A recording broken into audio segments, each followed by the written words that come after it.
క్రీస్తునందు పరిశుద్ధ సహోదర సహోదరులారా, మరి బిడ్డలు చక్కగా తండ్రి అయిన దేవుణ్ణి పాటలతో పాడి కీర్తించి మహింపరిచారు. ఈ యొక్క సమయంలో ఆయన యొక్క పరిశుద్ధ లేఖనములను మనము చదువుకుందాం. ఈ సమయంలో పేతురు రాసినటువంటి 2వ పత్రిక 1వ అధ్యాయము 20-21 వచనాన్ని మనము చదువుకుంటాము. ఈ పాఠములో అన్ని సంగతులు ఒకే రోజు మనము చూడలేము. ఈ పాఠములో సుమారుగా 3 భాగాలుగా చేసుకున్నాను. సాధ్యమైతే 3 భాగాలను ఆలోచించుకోవడానికి ప్రయత్నం చేద్దాం. ఈరోజు ఒక భాగాన్ని ఆలోచించుకుందాం, మరొక రోజు ఇలాగ కూడుకున్నప్పుడు మరొక భాగాన్ని ఆలోచించుకుందాం. మరి 3వ భాగంలో ఈ యొక్క ఏ సబ్జెక్ట్ని అయితే చదువుకుంటా ఉన్నామో అది ముగింపుగా మనము ఆలోచించుకోవడానికి ప్రయత్నము చేసుకుందాము. ఈ యొక్క పేతురు రాసినటువంటి 2వ పత్రికలో 1వ అధ్యాయము 20-21 వచనాన్ని మనము చదవడానికి ముందుగా ఈ యొక్క పుస్తకాన్ని పేతురు గారు ఈ 2వ పత్రికని క్రైస్తవులకు రాయడానికి ముందుగానే సంఘములో అనేక మంది అబద్ధ ప్రవక్తలు, అబద్ధ బోధకులు ప్రజలలోనికి ప్రవేశించారు. పౌలు గారు చెప్పిన ప్రకారంగా వారు క్రూరమైనటువంటి తోడేళ్ళు, వారు మందని కనికరించేటువంటి వారు కాదు.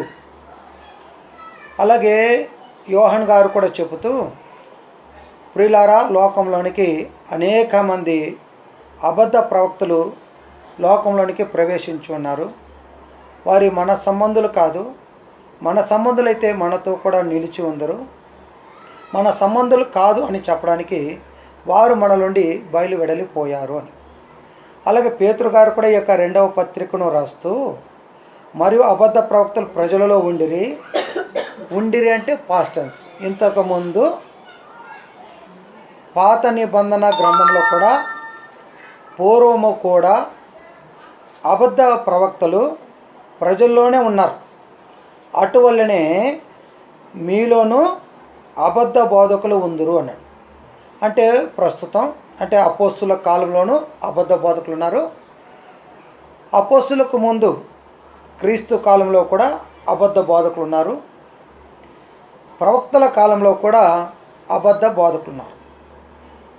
అటువంటి సందర్భంలో పేతురు గారు ఈ పత్రిక రాస్తూ ఎవరైతే అబద్ధ బోధకులు ఉన్నారో అటువంటి వాళ్ళు ముందుగా గ్రహించుకోవాల్సినటువంటి సంగతులను చెప్పాడు. ఈ యొక్క బైబిల్ గ్రంథమైనటువంటి దేవుని గ్రంథము, ఈ యొక్క బైబిల్ గ్రంథం క్రీస్తునందు ప్రియమైనటువంటి వారులారా, లోకంలో పుస్తకాలు అధికంగా రచింపబడతా ఉన్నాయి. దానిని మనం ఏ విధముగైనా వ్యాకరణ చేసుకోవచ్చు.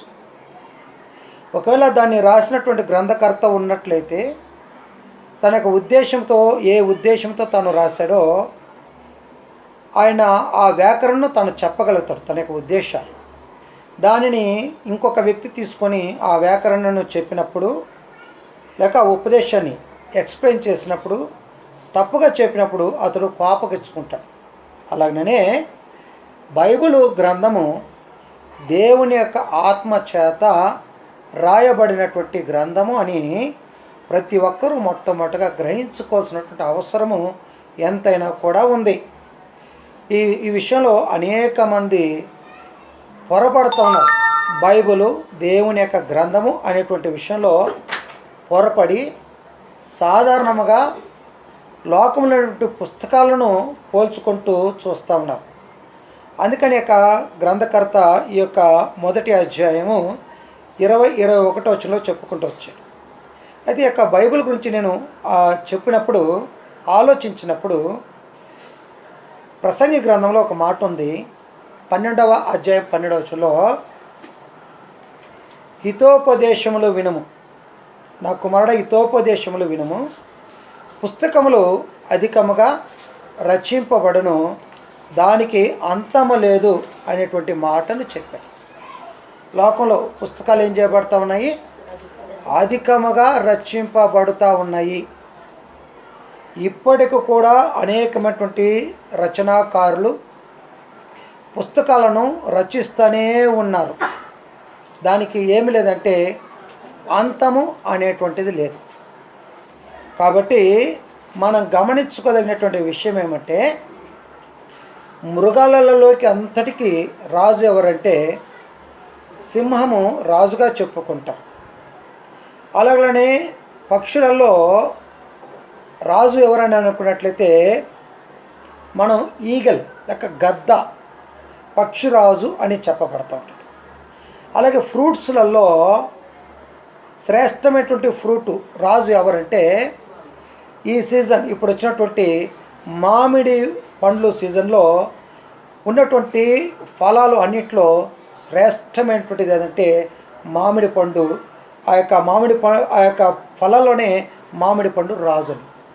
అలాగే నేను పుస్తకాలు లోకంలో అనేకమైన పుస్తకాలు ఉన్నాయి.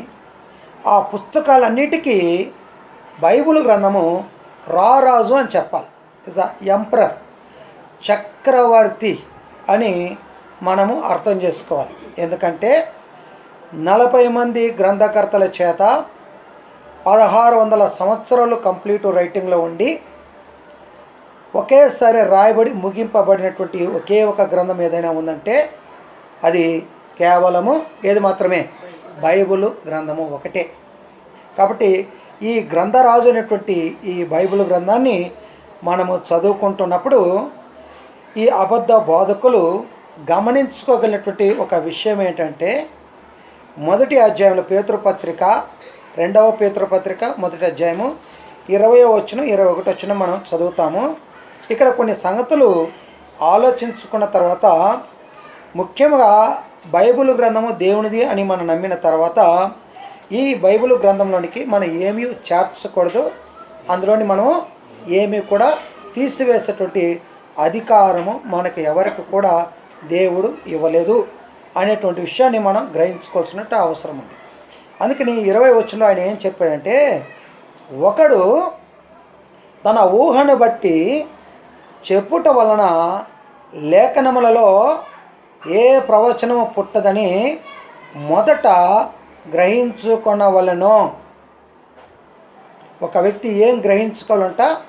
ఒకడు తన ఊహని బట్టి చెప్పుట ద్వారా లేఖనములలో ఏ ప్రవచనము పుట్టదని మొదట ఒక వ్యక్తి ఏం చేసుకోవాలంట? గ్రహించుకోవాలి. అంటే ఎందుకు ఈ మాటను మనం గమనించుకున్నట్లయితే, ఈ ఊహను బట్టి చెప్పడం అనేటువంటి దాని మీద ఏమన్నారంటే స్టేట్మెంట్ అన్నారు దాన్ని, లేకపోతే దాన్ని ప్రాఫెసీ అన్నారు. ప్రాఫిట్ వేరు, ప్రాఫెసీ వేరు. అంటే ఈ ప్రాఫెసీ అనేటువంటిది ఎటువంటిదంటే అదొక స్టేట్మెంట్. దాన్ని ఎలాగ చెప్పారంటే మనం గమనించుకున్నట్లయితే దానిని ప్రకటన అన్నారు, లేకపోతే ప్రతిపాదము అన్నారు, లేకపోతే వాజ్మూలము అన్నారు. అంటే దీనిని మనం గమనిస్తే ఆ స్టేట్మెంట్లు కేవలము ఊహలతో చెప్పేటువంటివి అని అర్థం చేసుకో. ఊహలతో చెప్పేటువంటివి ఏంటంటే తన ఊహను బట్టి చెప్పేటువంటిదే. దీన్ని కాలజ్ఞానులు అంటారు, జ్యోతిష్యులు అని అంటారు, లేక భవిష్యవాణిని చెప్పేటువంటి వారు అంటారు, లేకపోతే వీళ్ళని ఏమంటారంటే సోదె చెప్పేటువంటి వాళ్ళు అంటారు. ఇప్పటికి కాలంలో, పూర్వకాలంలో మన ఇంటి ముందరకు అంతా కూడా మన వీధులలో కూడా అనేకులు వచ్చేటువంటి వాళ్ళు. నేను చిన్నతనంలో చూశాను. ఒక చిన్న గంప అలాగుంటుంది, 4 భాగాలుగా ఉంటుంది స్క్వేర్గా. ఆ యొక్క గంపకి చుట్టూ గవలు అల్లి ఉంటారు దాన్ని. అలాంటిది ఒకటి పెట్టుకొని తన సంకన పెట్టుకొని దాని లోపల ఒక చెప్ప లాంటిది అలాంటిదే ఒకటి పెట్టుకొని వచ్చి ఆ దారిలో వెళ్తూ అంటూ ఉంటారు, సోదేమో సోదే, సోదే చెప్తామేమో అని చెప్పుకుంటూ వెళ్తూ ఉంటారు. ఆ సోదే చెప్తామని అప్పుడు ఎవరైనా పిలిచి సోదే చెప్పించుకుంటే ముందు దక్షిణం పెట్టండి, ఇంత ఫీజు అని అక్కడ పెట్టండి, ఆ తర్వాత ఆ చేయిని తీసుకొని ఇలాగ చూపిస్తూ సోదే చెప్తూ ఉంటారు. దీన్ని సోదె చెప్పడము అనేటువంటిది ఏంటంటే ఒకడు తన ఊహను బట్టి చెప్పేటువంటి ఈ సోదె చెప్పడం అనేటువంటి దానికి చాలా సంగతులు ఉన్నాయి. అన్నీ కూడా అవి ఇప్పుడు ఆలోచించడానికి వీలు లేదు. అయితే ఊహను బట్టి చెప్పేటువంటిది ఎలాగుంటాయంటే కొన్ని నిజములు అవ్వచ్చు, కొన్ని తప్పులు కూడా జరుగుతాయి. ఉదాహరణకి మనం అపోస్తుల కార్యగ్రంథంలో 21వ అధ్యాయంలో ఒక మాట ఉంది. 29వ వచనంలో మనం గమనించుకున్నప్పుడు అపోస్తులైనటువంటి పౌలు గారు కొరింథులో ఉన్నటువంటి వారును అలాగే ఫిలిప్పి ప్రాంతంలో ఉన్నటువంటి వారందరూ కూడా తగిన దాతృత్వాన్ని ఇచ్చి యెరూషలేములో ఉన్నటువంటి సంఘానికి సహాయము చేయమని దాతృత్వాన్ని పంపించారు. ఈ దాతృత్వాన్ని తీసుకొని ఆయన యెరూషలేముకు వచ్చిన తర్వాత యెరూషలేములో ఉన్నటువంటి పెద్దలందరూ కూడా కూర్చొని ఆలోచన చేసి, పౌలా, నీ గురించినటువంటి తప్పు అభిప్రాయాలు యూదులలో అందరూ కూడా మరి ఆ తప్పు అభిప్రాయాలు కలిగి ఉన్నారు. నువ్వు మన ధర్మశాస్త్రానికి విరుద్ధంగా మాట్లాడుతాను అని, సున్నతి అనేటువంటిది అవసరం లేదని నువ్వు బోధించుచున్నావని నీ గురించి మేము విన్నాము. కాబట్టి నువ్వు ధర్మశాస్త్రానికి వ్యతిరేకి కాదు అని చెప్పుకోవడానికి ఇదిగో దేవాలయానికి వెళ్ళు, మాలో కూడా కొంతమంది ఉన్నారు మొక్కుబడి చేసుకునేటువంటి వాళ్ళు, ఆ మొక్కుబడికి కావాల్సినటువంటి ఖర్చును నువ్వు పెట్టుకో అని చెప్పి దేవాలయాన్ని పంపించినప్పుడు పౌలు దేవాలయానికి వెళుతాడు కొంతమందిని తీసుకొని, యూదులు మొక్కుబడి కలిగినటువంటి వాళ్ళు. అయితే ఆ దేవాలయంలో అంతకుముందు పౌలుతో కూడా ఎఫెసు పట్టణస్థుడైనటువంటి ఒక అన్యుడైనటువంటి త్రోఫిము అతనితో కూడా ఆ పట్టణంలో అంతకుముందు చూశారు. అంటే పౌలు గారు యెరూషలేముకి వెళ్ళి కొద్ది కాలమైంది. పౌలుతో కూడా ఆ ఎఫెసుడైనటువంటి ఆ త్రోఫిము అనేటువంటి వ్యక్తి అక్కడ తిరగడం వాళ్ళు కన్నులారా చూశారు. కాబట్టి పౌలు గారు దేవాలయంకి వెళ్ళి మొక్కుబడి చెల్లించేటప్పుడు వాళ్ళు ఏమని ఊహించుకున్నారంట, మీరు 29వ వచనం చదువుతాం చూడండి. 21వ అధ్యాయము 29వ వచనం. ఏలైనగా ఎఫెసు వాడిన త్రోఫిమును అతనితో కూడా పట్టణంలో అంతకుముందు వారు చూచి ఉన్నందున పౌలు దేవాలయంలోనికి అతన్ని తీసుకుని వచ్చినని ఊహించిరి. ఏం చేస్తారంట అండి? ఊహించుకున్నారు. ఆ ఊహించుకోవడం చేత వారు ఎంత అపార్థం చేసుకున్నారంటే, ఎంత తప్పుగా ఆలోచించుకున్నారంటే, పౌలును యెరూషలేములో నుండి ఆ దేవాలయం నుండి బయటికి విడిచి ఆయన్ని చంపడానికి కూడా వెనకపడలేదు. దీన్నే ఏమంటారంటే ఊహించడము. ఊహ అనేటువంటిది చాలా తప్పు. ఈ ఊహని ఇంకా ఎంత బాగా చెప్పారంటే, మనం సామెతల గ్రంథంలో మనం చదువుకుంటాం. అక్కడ త్రాగుబోతులకి విపరీతమైనటువంటి కంటికి కనబడతాయంట. అంటే ఊహ అనేటువంటిది ఎవరికి చెప్పబడిందంటే త్రాగుబోతులు ఊహించుకుంటారు. వాళ్ళకు కన్నులకు విపరీతమైనవి కనబడుతూ ఉంటాయి. అలాంటివి అంటే విపరీతంగా కనబడేటువంటివన్నీ ఊహలు అన్నారు. అటువంటి ఊహలు ఊహించుకున్నప్పుడు కుటుంబాలలో అనర్థాలు ఏర్పడతాయి. కుటుంబాలు భార్యాభర్తలు విచ్ఛిన్నమైపోతారు, స్నేహము విచ్ఛిన్నమైపోద్ది. అలాగా ఊహించుకున్నట్లయితే, తప్పుగా ఆలోచించుకున్నట్లయితే సంసారాలే పాడైపోతాయి, సంఘాలు పాడైపోతాయి. దీన్ని ఏమన్నారంటే ఊహ అని అన్నారు. కాబట్టి ఇటువంటిది విషయాలు ఒకడు ఊహను బట్టి చెప్పేటప్పుడు తాను ఆలోచించుకోవాలి. నేను దేవుని చేత నేను బోధిస్తూ ఉన్నానా, లేక మనుషుల యొక్క చేత నేను బోధిస్తూ ఉన్నానా అనేటువంటి విషయాన్ని అబద్ధ ప్రవక్తలు ఎంతైనా ఏం చేసుకోవాలి, గ్రహించుకోవాలి. ఈ సంగతి మనం కొన్ని సంగతులు ఆలోచించుకుందాం. మనం ఒకసారి గమనించుకుందాము. మీరు చూడండి, ద్వితీయోపదేశ కాండము మీరు గమనించుకున్నట్లయితే దేవుడైన యెహోవా ఇశ్రాయేలీయులను పరీక్షించుటకు ఆయన ఏమి చెప్పాడో మీరు గమనించండి. ద్వితీయోపదేశ కాండము 13వ అధ్యాయము మొదటి నుండి కొన్ని వచనాలు చదువుకుందాం. మీరు గమనించండి. ఎంత స్పష్టంగా చెప్పేశాడంటే, ప్రవక్తయే కానీ, ఎవరంటండి? ప్రవక్తయే కానీ, కలలు కనువాడే కానీ నీ మధ్యన లేచి నీ ఎదుట సూచక్రియ అయినను మహత్కార్యమునైనను చేసి నీవు ఎరుగని ఇతర దేవతలను అనుసరించి పూజింతుము రమ్మని చెప్పినడలా అతడు నీతో చెప్పిన సూచక్రియ కానీ మహత్కార్యమే కానీ సంభవించినను ఆ ప్రవక్త మాటలను కలలు కనువాని మాటలను వినకూడదు. ఏలనగా మీరు మీ దేవుడైన యెహోవాను మీ పూర్ణ హృదయముతోనూ మీ పూర్ణ ఆత్మతోనూ ప్రేమించుచున్నారో లేదో అని తెలుసుకొనుటకు మీ దేవుడైన యెహోవా మిమ్మల్ని ఏం చేస్తున్నాడు, ఆయన పరీక్షించుచున్నాడు. దీని అన్నాడు. మీరు దీన్నే ద్వితీయోపదేశకాండం 18వ అధ్యాయంలో మనం గమనించినప్పుడు అయ్యా నిజమైనటువంటి ప్రవక్త ఎవరు, అబద్ధ ప్రవక్త ఎవరు అని ఇశ్రాయేలీయులు మోషేని ప్రశ్నించారు. అప్పుడు ఒక ప్రవక్త ఒక విషయాన్ని గురించి ప్రవచించినప్పుడు ఆ ప్రవచనము ఎంత కాలమైనను నెరవేరకపోయినట్లయితే అతడు అబద్ధ ప్రవక్త. ఒక ప్రవక్త ప్రవచించిన తర్వాత ఏ సమయంలోనైనా అది సంభవించినప్పుడు అతడు దేవుని ప్రవక్త అని వాళ్ళు ఏం చేసుకోవాలి, గ్రహించుకోవాలి. అంటే ఇశ్రాయేలులే దేవుని ప్రవక్తలు ఎవరు, అబద్ధ ప్రవక్తలు ఎవరు, మేము ఎలాగ తెలుసుకోవాలని ఏం చేశారు, మోషేని అడిగితే మోషే స్పష్టంగా చెప్పేశాడు, ఒకవేళ లేచి మీదట సూచక్రియలు చేస్తారు, అద్భుతములు కూడా చేసినా కూడా మీరు వారి మాటలు మీరేం చేయకూడదు, నమ్మకూడదు. ఎందుకు అని అన్నట్లయితే వారు అబద్ధికులు. దాన్నే ఒక మాట అన్నాడు ఇర్మియా గ్రంథంలో. చూడండి, ఇర్మియా గ్రంథము మనం తీసుకుందాం, 14వ అధ్యాయము.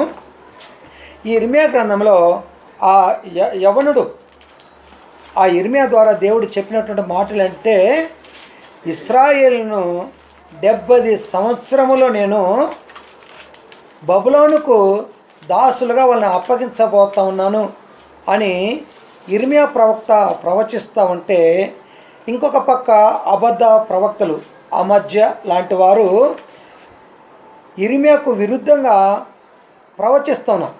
ఆయన ఎంత ప్రవచిస్తున్నారో అంతవరకు ఆ యెరూషలేములో గొప్ప సమస్యలే జరుగుతూ ఉన్నాయి. కానీ ఆ ప్రవచనాన్ని విని వారి యొక్క ప్రవర్తనను ఏమాత్రం కూడా మార్చుకున్నటువంటి వాళ్ళు కాదు.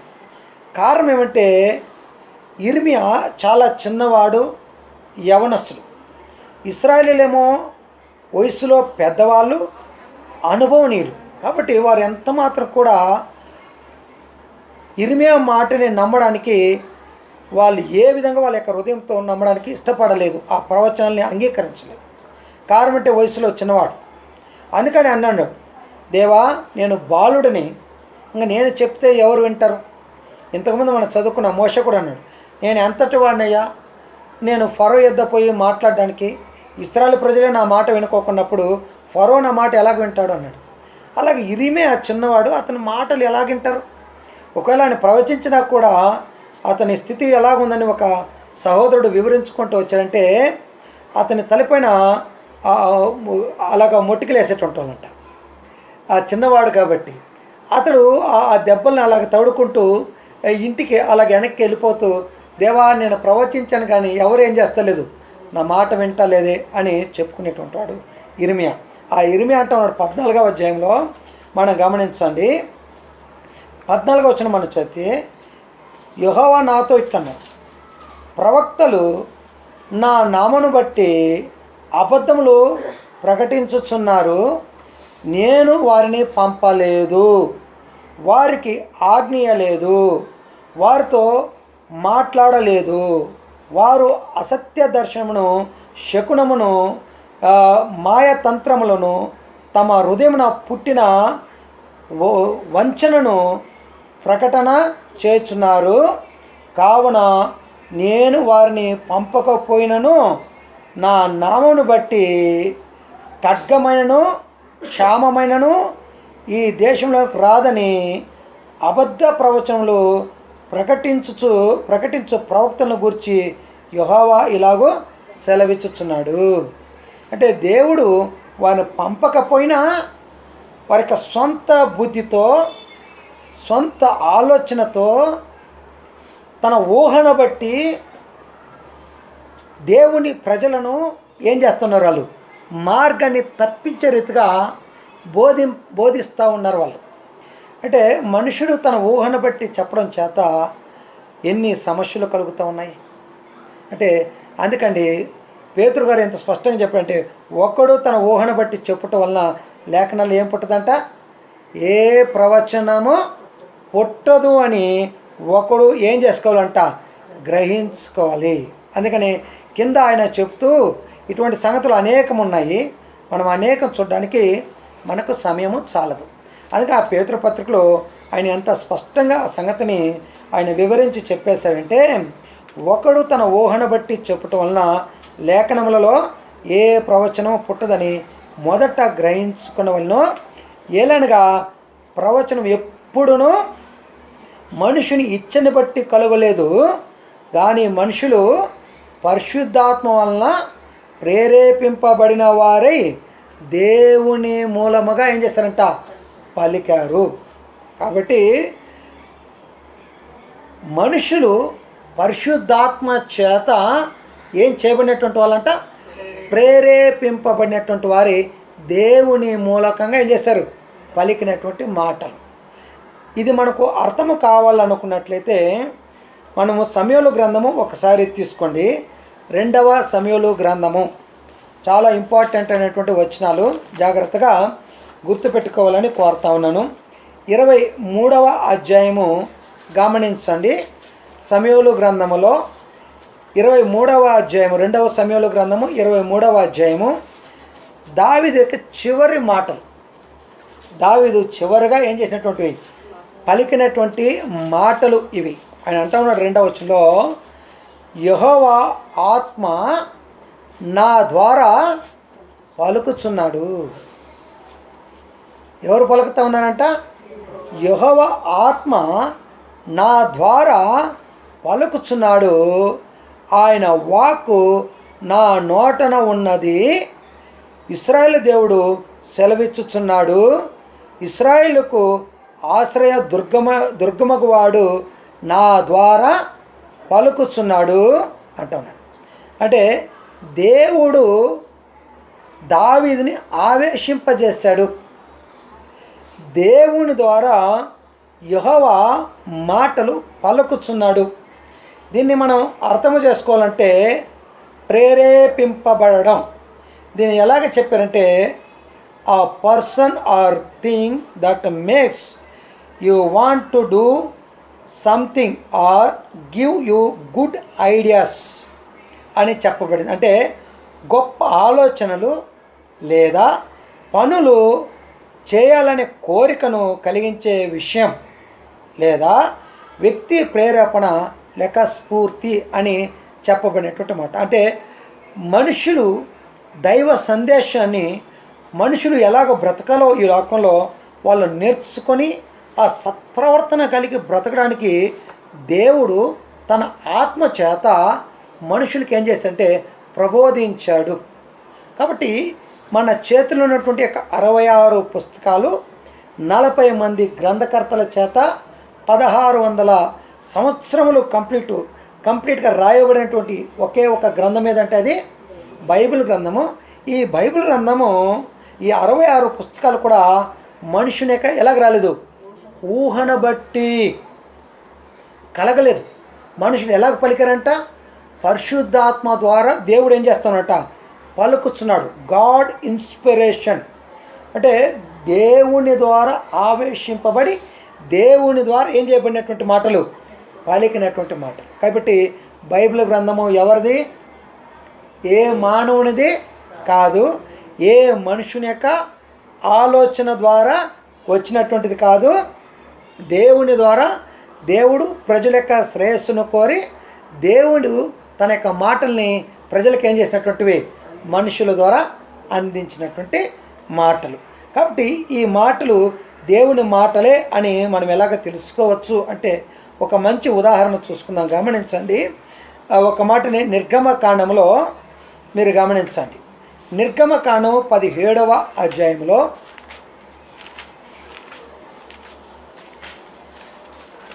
నిర్గమకాండము 17వ అధ్యాయంలో ఇక్కడ దేవుడైన యెహోవా స్పష్టంగా మోషేకు డిక్టేట్ చేస్తాం. అందుకనే గ్రంథకర్త ఏమో దేవుడు. ఎవరు గ్రంథకర్త? ఎవరు? ఈ గ్రంథానికి కర్త ఎవరు? దేవుడు. లేఖకుడు మోషే. అంటే దేవుడు మోషేని ఏం చేశాడు? ఆవేశింపజేశాడు. మోషేని ప్రేరేపించి తన మాటల్ని చెప్తా ఉంటే మోషే ఏం చేస్తున్నాడు? ఆ చర్మపు చుట్టలలో లేక రాతి పలకల పైన వీటిని ఏం చేస్తున్నాడు? ఆయన రాస్తూ ఉన్నాడు. దాన్ని ఇక్కడ మీరు కానీ గమనిస్తే ఈ బైబిల్కేమో గ్రంథకర్త దేవుడు, లేఖకుడు ఎవరు? మోషే. ఉదాహరణకు పూర్వంలో మా చిన్నతనంలో మేము 5వ క్లాసు 6వ క్లాసు చదువుకునేటువంటి సమయంలో అప్పట్లో మా తల్లిదండ్రులు లాంటి వాళ్ళు, విద్య లేనటువంటి వాళ్ళు మనలాంటి చిన్న చదువుకున్నటువంటి వాళ్ళని పిలిచి అప్పట్లో 80, 75 ఆ సంవత్సరాలలో ఇప్పటిలాగా మనకు ఫోన్లు ఉన్నట్టుగా అప్పటి కాలంలో ఫోన్లు లేవు. అప్పుడు ఏం చేసేటువంటి వాళ్ళంటే లెటర్ రాసేటువంటి వాళ్ళు. జాబ్ అంటారు, లెటర్స్ రాసేటువంటి వాళ్ళు. ఈ లెటర్ రాయడానికి ఆ యొక్క విద్య లేనటువంటి వాళ్ళు తల్లిదండ్రుల దగ్గర, చాలామంది చదువుకున్నటువంటి వాళ్ళ దగ్గర రాయలేరు. అప్పుడు ఎవరైనా పిలిచి చదువుకున్నటువంటి మనలాంటి వాళ్ళని పిలిచి అయా ఒక లెటర్ రాసి అని అంటారు. అప్పుడు అక్కడ కూర్చున్నప్పుడు ఆ పైన మనం ఇంట్రడక్షన్ అంతటిని మనం రాసేస్తాం తల్లిదండ్రులకు. ఆ విషయాన్ని అంతా రాసిన తర్వాత ముఖ్యమైనటువంటి సంగతి ఏమమ్మా అంటే, అప్పుడు నాకు ఇలాంటి పరిస్థితి ఉంది, ఇలాంటి సమస్య ఉందని వాళ్ళ ముఖ్య విషయాలు అంతా చెప్పిన తర్వాత మనం రాసి ఇట్లు ఎవరు రాపించారో వాళ్ళ కింద మన పేరు రాస్తాం. అంటే ఈ జాబ్ ఎవరిది? ఈ లెటర్ ఎవరిది? ఎవరు రాపించారో వాళ్ళది, రాసినటువంటి వ్యక్తిది కాదు. అలాగా ఈ బైబిల్ గ్రంథము దేవుని చేత ఏం చేయబడినటువంటిది అంటే రాయబడినటువంటిది. దేవుడు మోషే ద్వారా కానీ 40 మంది గ్రంథకర్తల చేత కానీ దేవుడు ఏం చేశాడు? రాపించినటువంటిది. కాబట్టి బైబిల్ గ్రంథం ఎవరిదంటే దేవునిది. ఎవరిది కాదు? మోషేది కాదు, దావీదుది కాదు, పేతురుది కాదు, యోహానుది కాదు, ఇంక ఎవరిది కూడా కాదు. ఎవరిదండి గ్రంథం? ఈ బైబిల్ దేవుని గ్రంథం అనడానికి ఒక మంచి సాక్ష్యాన్ని మనం, ఒక మంచి ఎవిడెన్స్ చూద్దాం. గమనించుకోండి. 17వ అధ్యాయంలో 14వ వచనంలో ఏమి చెప్పబడిందో ఒకసారి చూస్తే, అప్పుడు యెహోవా మోషేతో ఇట్లను. అప్పుడు యెహోవా మోషేతో ఇట్లను, నేను అంటే దేవుడైన యెహోవా, నేను అమాలేకుల పేరు, ఎవరి పేరంట? అమాలేకుల పేరు ఆకాశము క్రింద నుండకుండా. ఎవరి పేరండి? అమాలేకుల పేరు ఆకాశము క్రింద నుండకుండా బొత్తిగా తుడిచివేయుదును గనక జ్ఞాపకార్థముగా గ్రంథంలో దీనిని ఏం చేసి రాసి యెహోషువకు దీనిని ఏం చేయనైనా వినిపించు అన్నాడు. ఏం చేయాలంటండి? అమాలేకులు అనేటువంటి ఒక జనాంగమును, ప్రస్తుతం ఉన్నటువంటి జనాంగాన్ని, అమాలేకులు అనేటువంటి ఒక ప్రజలని నేను భూమి మీద నుండకుండా సంపూర్ణంగా నేనేం చేయబోతున్నాను? తుడిచిపెట్టబోతా ఉన్నాను. ఈ మాటలు గ్రంథస్థం చేసి గ్రంథములో రాసి ఈ మాటలు ఎవరికి వినిపించు? యెహోషువకు వినిపించు అన్నాడు. కాబట్టి అమాలేకుల పేరు భూమి మీద ఉండకుండా దేవుడు ఏం చెబుతున్నాడు? తుడిచివేపుతాం. ఈ సంగతి ఎవరికి తెలీదు? మోషేకి తెలీదు, యెహోషువకు తెలీదు. ఆయన తుడిచివేయబోతున్నాడు అనేటువంటి భవిష్యత్తును చూపించేటువంటి మాట. ప్రస్తుతమే కాదు, ఇది జరగడానికి కొద్ది కాలం పడుతూ ఉంది.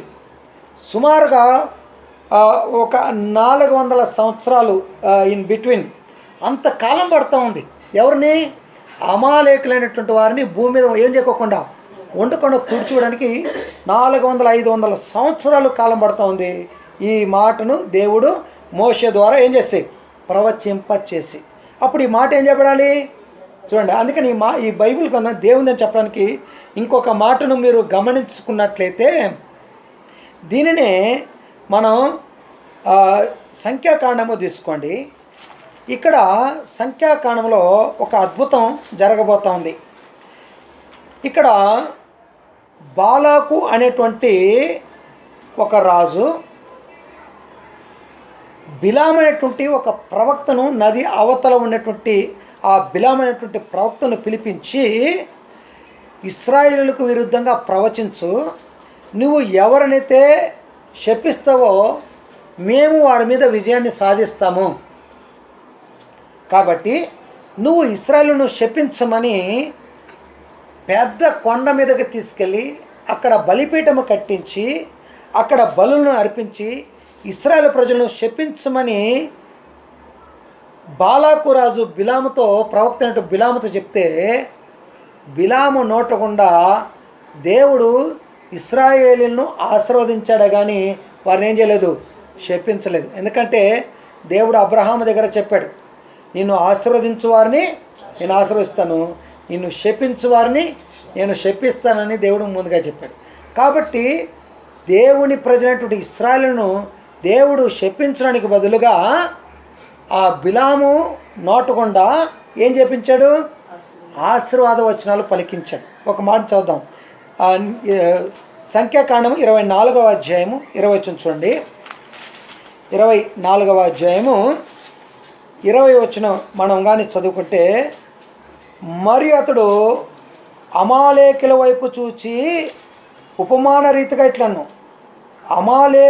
అమాలేకు అన్ని జనులకు మొదలు వాని అంతము ఎటువంటిదంట అండి, నిత్య నాశనమే అని చెప్పేశాడు.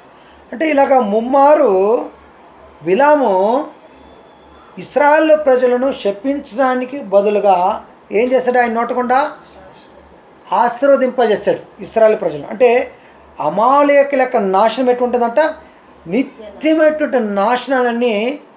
అంటే ఇది ఎంత బాగుందంటే, ఏ అమాలేకుల రాజు పిలిపించి ఇశ్రాయేలు శపించమన్నాడో ఆ ప్రవక్తే, ఆ బిలామే వారికి విరుద్ధంగానే ఏం చేస్తాడు, అమాలేకుల యొక్క వారి యొక్క నిత్య నాశనం జరగబోతోందని ప్రవచించాడు. చూసారా? ఇదే మాటను మనం గమనిస్తే ద్వితీయోపదేశకాండలో మరొకసారి చూడండి. 25వ అధ్యాయము 19వ వచనాన్ని ఒక మాటని మీరు జాగ్రత్తగా గమనించండి. 25వ అధ్యాయము 19వ వచనంలో ఇక్కడ మోషే ఇంకా కానాను దేశంలో ఆయన ప్రవేశించాడు. కాబట్టి వారు యోర్దాను నది దాటి వారు వెళుతారు. మోషే ఇక్కడే నెబో పర్వతం మీద పిస్గా అనేటువంటి కొండ మీదకి వెళ్ళి అతడు మరణిస్తాడు. అప్పుడు రెండవసారి ఈ ద్వితీయోపదేశకాండము అంటే ముందు ఇచ్చినట్టు అదే ధర్మశాస్త్రం రెండవసారి ప్రవచించాడు. ఏమని చెప్పాడో ఒకసారి గమనించండి. 19వ వచనం, కాబట్టి నీవు స్వాధీనపరుచుకున్నట్లు నీ దేవుడైన యెహోవా స్వాస్థ్యముగా నీకు ఇచ్చుచున్న దేశములో చుట్టుపట్లనున్న నీ సమస్త శత్రువులను లేకుండా చేసి, నీ దేవుడైన యెహోవా నీకు విశ్రాంతి దయచేసిన తర్వాత మళ్ళీ చెప్పాడు చూడండి, ఆకాశం క్రింద నుండి అమాలేకుల పేరు తుడిచివేయవలను, ఇది మరిచిపోవద్దు ఇశ్రాయేలు అని చెప్పాడు. ఎక్కడ చెప్పబడినటువంటి మాట, 17వ అధ్యాయంలో నిర్గమకాండంలో 17వ అధ్యాయంలో చెప్పినటువంటి అదే మాటని దేవుడు మరొకసారి సంఖ్యాకాండంలో అదే మాటని ప్రవచింపజేసి మరొకసారి మోషే నోటకుండా అదే మాటను ఏం చేశాడు, ఇక్కడ మర్చిపోవద్దు ఇశ్రాయేలు పదే పదే సంగతులు ఏం చేశాడు, జ్ఞాపకం చేశాడు. దీన్ని మనం గమనించుకున్నప్పుడు వాళ్ళ యొక్క నిత్య నాశనం ఎలాగ జరిగిందంటే, మొదటి సమూయేలు గ్రంథములో మనకందరికీ తెలుసు, రాజైనటువంటి ఇశ్రాయేలు యొక్క మొట్టమొదటి రాజైనటువంటి సౌలు ద్వారా ఆ యొక్క అమాలేకులైనటువంటి ప్రజలని భూమి మీద ఉండకుండా దేవుడైన యెహోవా ముందుగా ప్రవచించిన ప్రకారంగా మోషే ద్వారా చెప్పబడిన ప్రకారంగా సంపూర్ణంగా వారిని లేకోకుండా ఏం చేశారు, భూమి మీద దేవుడు ముందుగానే చెప్పేశాడు. చిన్నలనేమి, పెద్దలనేమి, వృద్ధులనేమి, వాళ్ళ పశువులేమి, గాడిదలేమి, వారికి కలిగిన రాజులేమి సమస్తాన్ని నాశనం ఏమంటే ఈ సౌలు వెళ్ళి సమస్తాన్ని నాశనం చేశాడు, కానీ కొన్ని క్రొవ్వినటువంటి ఎడ్లను గొర్రెలను దేవుని బలి కొరకు ఏం చేశాడు, పక్కన ప్రత్యేకపరిచి పెట్టాడు. అలాగే వాళ్ళ యొక్క రాజు అయినటువంటి అగాగును కూడా ఏం చేశాడు, అతడు బ్రతకనిచ్చాడు. ఏం చేశాడంట, బ్రతకనిచ్చాడు. అప్పుడు సమూయేలును దేవుడు పంపించాడు, ప్రవక్త సమూయేలును పంపించి ఆ సమూయేలు రాగానే సౌలు సంతోషంతో వెళ్ళి అతన్ని స్వాగతిస్తూ ఉంటే ఆయన ఏమనంటే, ఆయన స్వాగతించి ఆయన తన దగ్గరికి పిలుస్తూ ఉంటే, నీవు నాకు నీ దేవుడిని యెహోవా ఆజ్ఞాపించిన ప్రకారం నేను సమస్తాన్ని చేసి ఉన్నాను అంటే, అయితే నాకు వినబడుతున్నటువంటి పశువుల యొక్క శబ్దం ఏంటి అని అడిగాడు. అయ్యా, అది నీ దేవుడిని యెహోవా కొరకు నేనేం చేశాను, వాటిని నేను ప్రత్యేకపరిచి పెట్టాను అన్నాడు. అంటే అప్పుడు దేవుడు అన్నాడు 22వ వచనంలో, అందుకు సమూయేలు తాను సెలవిచ్చిన ఆజ్ఞను ఒకడు గైకొనట వలన యెహోవా సంతోషించినట్లు ఒకడు దహన బలును అర్పించడం వల్ల ఆయన సంతోషించిన. ఆలోచించుము, బలులు అర్పించుట కంటే ఆజ్ఞను గైకొనుటయు పొట్టేలు క్రొవ్వును అర్పించుట కంటే ఏది గొప్పదంట అండి, మాట వినడము శ్రేష్టము అని స్పష్టంగా దేవుడు అక్కడ చెప్పేశాడు. కాబట్టి ఇక్కడ మీరు కానీ గమనిస్తే 33వ వచనములో 32 నుండి 33 వచనములు చదివితే, సమూయేలు అమాలేకుల రాజైన అగాగును నా దగ్గరకు తీసుకుని రాండి అని చెప్పాను. అగాగు సంతోషం అతని దగ్గరకు వచ్చి, మరణ శ్రమ నాకు గడిచిపోయినని చెప్పగా, సమూయేలు నీ కత్తి స్త్రీలకు సంతు లేకుండా చేసినట్లు నీ తల్లికిని స్త్రీలలో సంతు లేకపోనని అతనితో చెప్పి గిల్గాల్లో యెహోవా సన్నిధిని అగాగును తుత్తనీలుగా ఏం చేసేసాడంట, నరికివేశాడు.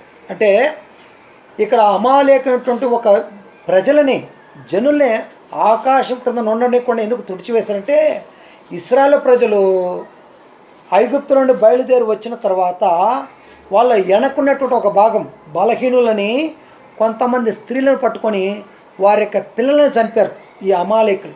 అందుకని దేవుడు ఈ అమాలేకులు అన్యాయంగా నా ప్రజలైనటువంటి ఇశ్రాయేలును కొంతమందిని ఏం చేశాడు, వాళ్ళ పిల్లలను చంపాడు. కొంతమంది తల్లులకు సంతానం లేకుండా, కుటుంబానికి వారసత్వం లేకుండా చంపేశాడు. కాబట్టి యుద్ధం ప్రకటించకుండా సమాధానంగా పంపినటువంటి సమాధాన వర్తమానాన్ని స్వీకరించలేదు. కాబట్టి నా ప్రజల్ని కొంతమంది పిల్లల్ని చంపాడు. కాబట్టి నేను భూమి మీద వాళ్ళని ఏం చేస్తున్నాను, తుడిచిపెడతానని దేవుడు వాళ్ళు ఏం చేశాడు. అంటే దేవుడు ఏ విధంగా అయితే అక్కడ చెప్పాడో అదే విధంగానే ఇక్కడ ఏం చేశాడండి, తాను మాట ఇచ్చిన ప్రకారంగా సుమారుగా 400-500 సంవత్సరములు తాను చెప్పిన మాటను దేవుడు ఏం చేశాడు, నెరవేర్చాడు. కాబట్టి బైబిలు గ్రంథము ఎవరిది, దేవుని గ్రంథం. ఎవరిది కాదు, మానవునిది అనేటువంటిది కాదు. కాబట్టి ఇక్కడ ఉన్నటువంటి యొక్క 66 పుస్తకాలు ఎవరిదనమాట, దేవుని యొక్క గ్రంథం. అందుకని ఒకడు తన ఊహని పట్టి చెప్పటం వల్ల లేఖనాల్లో ఏ ప్రవచనము పుట్టదని మొదట ఏం చేసుకోవాలి, గ్రహించుకోవాలి. కాబట్టి దేవుని యొక్క బైబిల్ గ్రంథముని ఏ మానవుడు కూడా ఏం చేయకూడదు. ఈయన చెప్పాడు చూడండి ఒక మాట, ద్వితీయోపదేశకాండం తీసుకోండి ఒకసారి. ఈ మాటలు సాధ్యమైతే చెప్పి ముగించుకోవడానికి ప్రయత్నం చేద్దాం. ద్వితీయోపదేశకాండము 4వ అధ్యాయంలో చెప్పాడు. ఎందుకంటే మోషే ఉన్నప్పుడే అబద్ధ ప్రవక్తలు వేశారు. మోషే కాలంలో అబద్ధ ప్రవక్తలు వేశారు. అబద్ధాన్ని ప్రజలకు బోధించి తప్పుదారు మళ్లించడానికి వారు ఎంతో ప్రయత్నం చేశారు. అందుకని ఆయన ఏం చెప్పంటే, ద్వితీయోపదేశకాండము 4వ అధ్యాయంలో మనం 2వ వచనాన్ని మీరు గమనించండి. మనం చదువుకున్నప్పుడు, మీ దేవుడైన యెహోవా ఇచ్చిన ఆజ్ఞలను మీకు ఆజ్ఞాపించుచున్నాను. ఎవరి యొక్క ఆజ్ఞలని, మీ దేవుడైన యెహోవా మీకు ఆజ్ఞాపించిన ఆజ్ఞలను, మీకు ఇచ్చినటువంటి ఆజ్ఞలు మీకు ఏం చేస్తాను, నేను ఆజ్ఞాపించుచున్నాను. ఏం చేయకూడదంట, వాటిని గైకొనుట యందు నేను మీకు ఆజ్ఞాపించిన మాటలతో దేనిని మీరేం చేయకూడదు, కలపకూడదు. అందులో నుండి దేనిని మీరేం చేయకూడదు, తీసివేయకూడదు. అంటే దేవుని యొక్క మాటలకి ఏం చేయకూడదు, నో యాడ్. దేనిని మీరేం చేసుకోకూడదు, కలపకూడదు. ఇందులో నుండి దేవుని యొక్క మాటలకి ఏది కూడా ఏం చేసుకోకూడదు, తీసివేయడానికి అధికారము మీకు ఇవ్వను. దేనిలోకి, దేవుని యొక్క ఆజ్ఞలు. ఆ ఆజ్ఞలకి మీరు దేనిని కూడా ఏం చేయకూడదు, కలపకూడదు. ఏది కూడా ఏం చేయకూడదు, తీసివేయకూడదు. అంటే మోషే కాలంలోనే ఎవరున్నారని అర్థమవుతుంది మనకు, దేవుని యొక్క మాటలకి కలిపి చెరిపేటువంటి వాళ్ళు ఉన్నారు. దీన్ని ఒక మాట పౌలు గారు అన్నారు, ఇలా చేపెట్టుకోండి. ఇక్కడే ఈ సంగతిని మనం ఇలా చేపెట్టుకొని మనం గమనించుకున్నట్లయితే అపోస్తలుడైనటువంటి పౌలు గారు కొరింథీయులకు రాసినటువంటి 2వ పత్రికలో మీరు గమనిస్తే ఆయన ఎంత స్పష్టంగా చెప్పంటే 2వ అధ్యాయంలో 17వ వచనం మీరు గమనించండి. కావున ఇట్టి సంగతులకు చాలిన వాడెవడు, మేము అంటున్నాడు. వి అంటే పౌలేంటి, నేను కానీ, తిమోతి కానీ, బర్నబా కానీ, పేతురు కానీ, మరి మేము ఎవరినైనా కానీ అంటున్నాడు. తీతు కానీ, లూకా గారు కానీ, మేము దేవుని వాక్యమును కలిపి చెరిపెడు అనేకుల వలె ఉండక. ఎవరున్నారని అర్థమవుతుంది ఇప్పుడు, దేవుని యొక్క వాక్యమును ఏం చేసేటువంటి వాళ్ళు ఉన్నారట, అనేకులు కలిపి చెరిపేటువంటి వాళ్ళు అనేకుల వలె ఉండక నిష్కాపట్యము గలవారమును దేవుని వలన నియమింపబడిన వారమై ఉండి క్రీస్తునందు ఏం చేస్తున్నాము, దేవుని ఎదుట బోధించుచున్నాము అన్నాడు. అంటే దేవుని యొక్క వాక్యమునకి మీరు ఏది కూడా ఏం చేయకూడదు, కలపకూడదు. అందులోండి మీరు ఏమీ తీసివేయకూడదు అన్నాడు. అందుకని ఆ 13వ అధ్యాయంలో కానీ, ద్వితీయోపదేశ కాలంలో, అలాగే 18వ అధ్యాయంలో కానీ ఆయన ఏం స్పష్టంగా ఆయన చెప్పాడంటే, అనేకులు అబద్ధ ప్రవక్తలు లేచి దేవుని యొక్క మాటలు ఏం చేస్తున్నారు, కలిపి చెరిపి దేవుని యొక్క మార్గంలో ప్రజలు ఏం చేస్తున్నారు, మోషే కాలంలో తప్పించేటువంటి వాళ్ళు, తొలగించేటువంటి వాళ్ళు అనేకులు బయలుదేరి ఉన్నారు.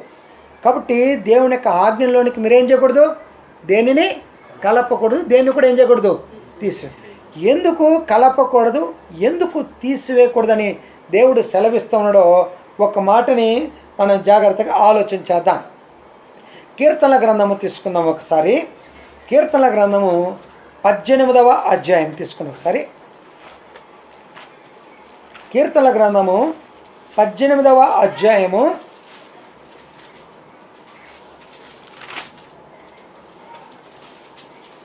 30వ వచనాన్ని మనం గమనించుకున్నప్పుడు ఆయన ఏం చెప్పాడు చూడండి. దేవుడు యథార్థవంతుడు,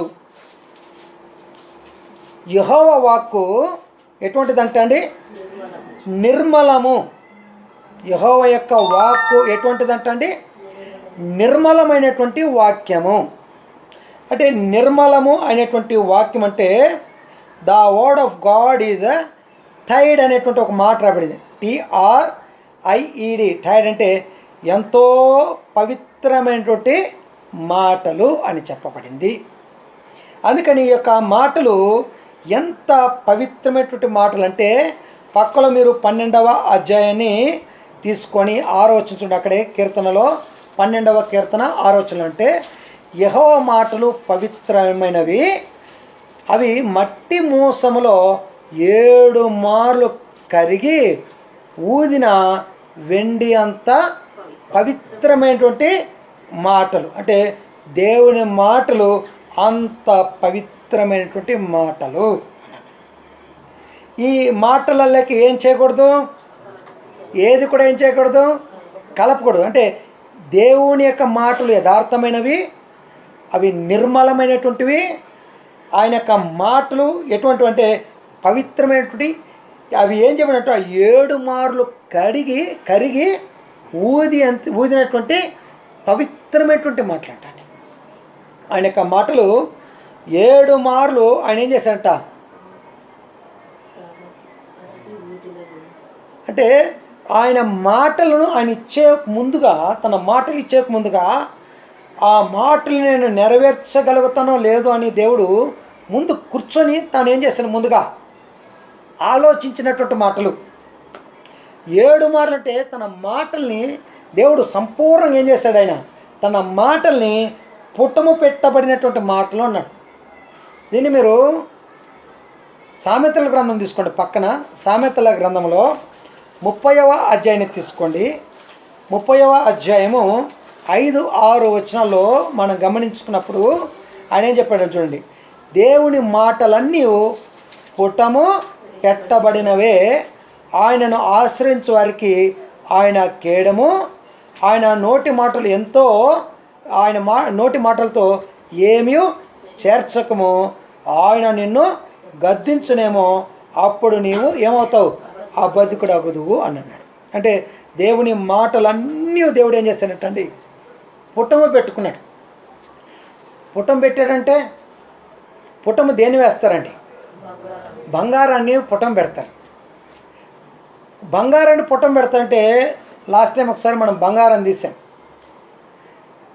ఆ బంగారము ఒకటి సాయి గోల్డ్ ప్యాలెస్లో కొన్నాం ఇంతకు ముందుగా. మన సోదరుడు ఆ బిల్లుని ఎక్కడో పెట్టేసి వచ్చాడు. దీన్ని తీసుకెళ్ళి ఇంకొక చోట జాయ్ లూకాసో ఇంకొకటి ఏదో కింద ఆర్ఆర్ గోల్డ్ ప్యాలెస్ ఇంకొకటి ఏదో ఉంది డౌన్లో మల్లేశ్వరంలో, అక్కడ దాన్ని మనం ఇచ్చి వేరొక బంగారాన్ని తీసుకోవడానికి ప్రయత్నం చేశాం. ఆయన ఆ బంగారం అంతటి ఏం చేశాడంటే వెంటనే తీసుకెళ్ళి చూశాడు. సార్ ఆల్ మార్క్ ఉంది, ఈ బంగారం 24 క్యారెక్టరే, దీనికి 916 అంతే రేట్ ఇస్తాము, ఎంత ఉందో అంతే రేటు, ఈరోజు బంగారం ఏ రేటు ఉందో అదే రేట్ ఇస్తాము. సరే నమ్మాం, చాలా సంతోషించాం. దాన్ని తీసుకెళ్ళి అక్కడ పుటానికి వేసాడు.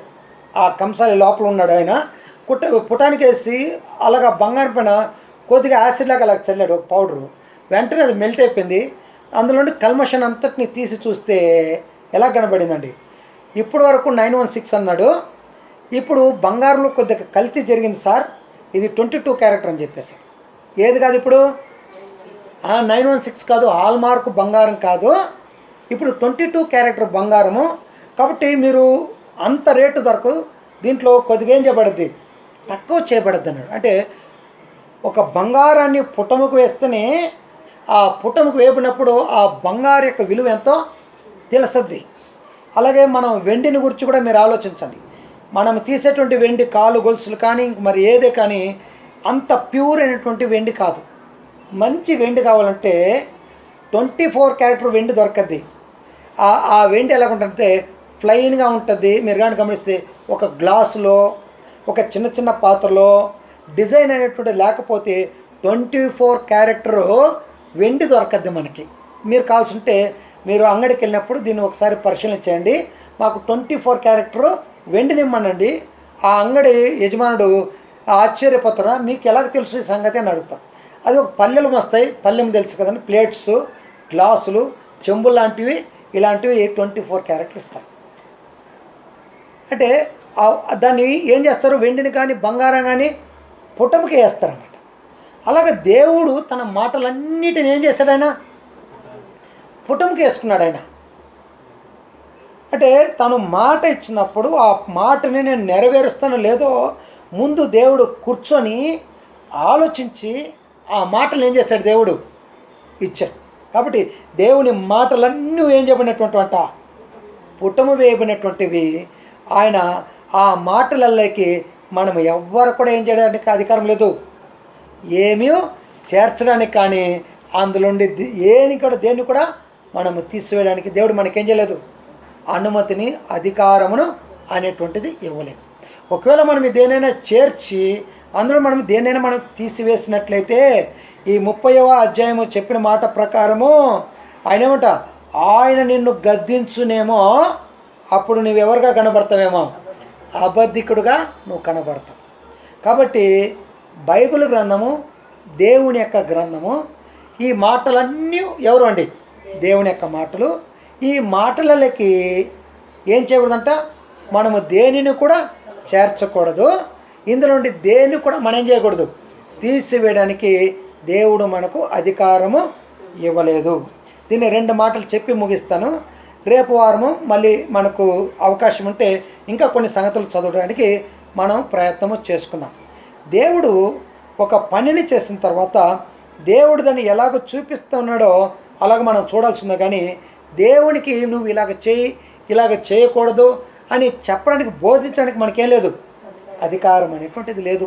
దాన్ని ఒక మాట ప్రసంగి గారు ఏమన్నారంటే, గమనించండి, ప్రసంగి గ్రంథంలో ఏమన్నారంటే 7వ అధ్యాయం తీసుకొని ఒకసారి 7వ అధ్యాయం తీసుకొని 13వ వచనంలో మనం చదువుకున్నప్పుడు అంటున్నాడు, దేవుని క్రియలను ధ్యానించు, మెడిటేషన్ చేయి. ఎవరి యొక్క పనుల గురించి? దేవుని క్రియలను గురించి ధ్యానించము. ఆయన వంకరగా చేసిన దానిని ఎవడు చక్కపరచును అని అన్నాడు. అంటే దేవుడు వంకరగా చేసిన దానిని ఏ మానవుడు కూడా ఏం చేయడానికి అధికారం లేదు, చక్కపరచడానికి అధికారం లేదు. దేవుడు వంకర అంటే నువ్వేమనాల్సిందే, వంకర అనాలి. దేవుడు చక్కబెట్టాడంటే నువ్వు కూడా ఏమనాల్సిందే, చక్కగా. అంటే దేవునికి ఎవ్వరు కూడా ఏం చేయలేరండి, బోధించేటువంటి వాళ్ళు ఎవరు కూడా లేరు. దీన్నే మనం ఒక మాటను మనం చదువుకొని ముగిద్దాం. ఆ తర్వాత ఈ మాటలకి, దేవుని యొక్క మాటలకి ఏది కూడా ఏం చేయకూడదండి, కలపకూడదు, ఇందులోండి ఏమీ తీసివేయకూడదు. అలాగే దేవుని యొక్క ఆజ్ఞలకి ఏమి కలపకూడదు, అందులో ఏమి తీసేయకూడదు. అంటే అది ఎవరైనా ఉండొచ్చు, ఏ రాజైనా ఉండొచ్చు, ఏ చక్రవర్తి అయినా ఉండొచ్చు, ఇంక ఏ సువార్థికుడైనా ఉండొచ్చు, ఏ ప్రవక్త అయినా ఉండొచ్చు, వాడు ఎంతటి వాడైనా సరే ఏం చేయకూడదండి, దేవుని యొక్క మాటలకి ఏమీ కూడా ఏం చేయకూడదు, కలపకూడదు, అందులోండి ఏమీ కూడా ఏం చేయకూడదు, తీసివేసేటువంటి అధికారం ఎవరికి కూడా దేవుడు ఇవ్వలేదు. దేవుడు ఒకసారి దేవుడు వంకరగా చేసిందని ఎవరు కూడా ఏం చేయలేరు, చక్కగా పెట్టడానికి ఎవరికేం లేదు, అవకాశం లేదు. ఆయన అందుకే ఎంత స్పష్టంగా ఆయన చెప్పేశారంటే, 1 కొరింథీ పత్రికలో మీరు చూడండి, 2వ అధ్యాయం తీసుకున్నాం. 1 కొరింథీ పత్రిక 2వ అధ్యాయము 16వ వచనాన్ని మనం గమనిస్తే ఆయన ఎంత స్పష్టంగా చెప్పాడో మీరు గమనించండి. కొరింథీయులకు రాసిన 1 పత్రిక 2వ అధ్యాయం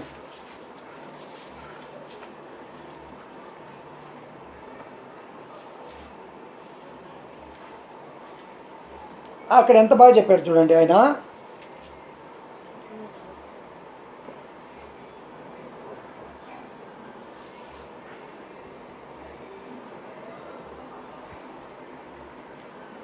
ఆ మాటని మనం ఒకసారి చదువుకుందాం. 2వ అధ్యాయము 16వ వచనం ఏమన్నా అంటే, ప్రభు మనసు ఎరిగి ఆయనకు బోధింపగలవాడెవడు? ఎవరండి? ప్రభు మనసును ఎరిగి ఆయనకి ఎవరు ఏం చేస్తారండి? ఎవరికి ఆ సామర్థ్యం ఉంది, ఎవరికి ఆ ధైర్యం ఉంది. కాబట్టి ఏం ఆలోచించుకోవాలి, ఆయనకి బోధించేటువంటి ఆ జ్ఞానం ఈ లోకంలో ఏ నరునికి కూడా లేదు. కాబట్టి దేవుడు వంకరగా చేసిన దాన్ని ఏ నరుడు కూడా ఏం చేయడు, చక్కపరచలేడు. అందుకని ఆయన ఏం చెప్పాడంటే, ప్రభు మనసు ఎరిగి ఆయనకు బోధింపగలవాడేవాడు. మనమైతే క్రీస్తు మనసు గలవారము అన్నాడు. అంటే ప్రభు ఎలాగైతే బోధించాడో, ఏమి చేయమని చెప్పాడో అలాగనే మనం ఏం చేయాలి, మనల్ని మనం తగ్గించుకొని దేవునికి లోబడి ఆ ప్రకారం చేయాలి. అందులోండి ఆయన యొక్క మాటలకి నేను కొద్దిగా ఏదైనా తీసుకొని నేను జోడిస్తాను, లేక నాకు ఇక్కడ అనుకూలంగా లేదు, దీంట్లోండి దేనిని నేనేం చేస్తాను, తీసివేసుకుంటాను అని చెప్పడానికి ఎవరికి కూడా ఏం లేదు, అధికారం లేదు. కాబట్టి ఆయన ఎలాగైతే చెప్పాడో ఆ ప్రకారం ఏం చేయబడాల్సిందే, చేయవలసిందే. పాత నిబంధన గ్రంథంలో కూడా దేవుడు ఇశ్రాయేలుకు ఇచ్చినటువంటి చట్టంలో ఆ చట్టాన్ని ఇశ్రాయేలు ప్రజలు ఏం చేయాలి, అనుసరించి బ్రతకాలి. అందులో వాళ్ళు ఏం చేయకూడదు, వాళ్ళ ఇష్టాలని కలపకూడదు, అందులోండి ఏది కూడా ఏం చేసుకోకూడదు, కష్టకరంగా ఉందని చెప్పి ఇందులోండి ఏమీ తీసేయకూడదు. అలాగే మనకు నూతన నిబంధన గ్రంథంలో కూడా మనం కూడా దేని కూడా ఏం చేయకూడదు, కలపకూడదు, ఇందులోండి మనం ఏం చేయకూడదు, దేనిని కూడా తీసివేయకూడదు. కాబట్టి దేవుని యొక్క మాటలన్నీ కూడా ఏం చెప్పినటువంటివి, పుటము పెట్టబడినటువంటివి. అలాగే తీసివేసినటువంటి వాళ్ళు ఉన్నారు, కలుపుకున్నటువంటి వాళ్ళు ఉన్నారు. దేవుడు ఆ తీసివేసి కలిపినటువంటి వాళ్ళకి ఎటువంటి శిక్షణ ఇచ్చాడో దేవుని చిత్తమైతే మరొక వారంలో మరొక రోజున మన లేఖనాల్ని మనం పరిశీలించేద్దాం. అయితే ఇంతగా మనం ఆలోచించగలిగినటువంటి విషయం ఏంటంటే, ఈ బైబిల్ గ్రంథము ఎవరిదండి? దేవుని గ్రంథము. ఎవరిది కాదు? ఏ మనుషుని యొక్క ఊహను బట్టి వచ్చినటువంటిది కాదు. మనుషులు పరిశుద్ధాత్మ ద్వారా ప్రేరేపింపబడినటువంటి వారై దేవుని మూలకంగా ఏం చేశారు? పలికినటువంటి మాటలు. కాబట్టి బైబిల్ ఎవరిది కాదు? ఏ మానవులది కాదు. ఎవరిది మాత్రమే? దేవుని గ్రంథమని మనం విశ్వసించి ఆ వాక్యాన్ని అనుసరించి మనం ఏం చేసుకోవడానికి, బ్రతకడానికి మన సాయశక్తుల మనం ప్రయత్నం చేయాలని ప్రేమతో మిమ్మల్ని అందరినీ హెచ్చరిస్తూ నన్ను నేను హెచ్చరించుకొని చిన్న వాక్యాన్ని ముగిస్తాను. అందరికీ నా యొక్క హృదయపూర్వమైనటువంటి వందనాలు.